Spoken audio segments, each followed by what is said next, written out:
attuale protagonista anche di feste e di ricorrenze molto molto importanti. Oggi è diventato un campo in qualche modo intramontabile, ma non solo nel mondo arabo, perché anche in America e in Europa ha trovato sbocchi di interesse. Io penso come Diane Vreeland, ad esempio, negli anni 50, lo dico per gli esperti di storia della moda, abbia voluto in America lanciarlo, ma penso anche a come negli anni 70 Yves Saint Laurent fece altrettanto in Europa, quando per primo lanciò l'idea dei caftani in una maniera che non fosse solamente un una tantum, ma facendo proprio una collezione.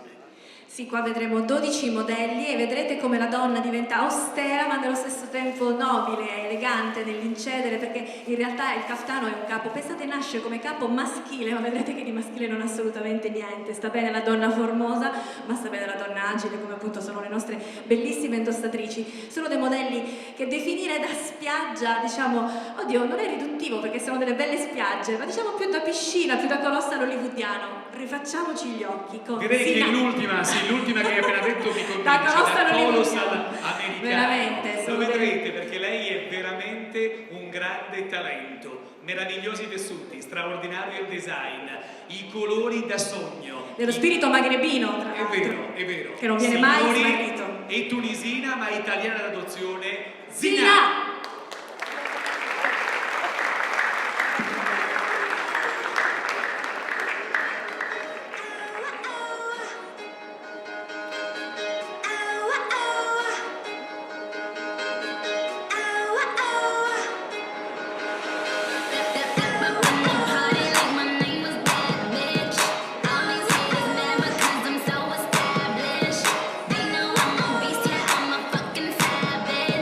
Haters, you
E noi vogliamo fare i complimenti a Zinà perché è un autentico talento, un talento che è maturato in Italia e che questa sera con questa presentazione così colorata, così ingioiellata, così preziosa, penso di poter dire che abbia la prima consacrazione vera in Italia e il pubblico lo dimostra così. Brava Zinà, bravissima, complimenti. E io farei anche un applauso alle ragazze. Io farei un applauso anch'io alle nostre ragazze, che sono veramente ragazze. cimentate stasera. Brave, belle. Belle, coscienziose, disciplinate. Grande velocità, grande tutto. E adesso,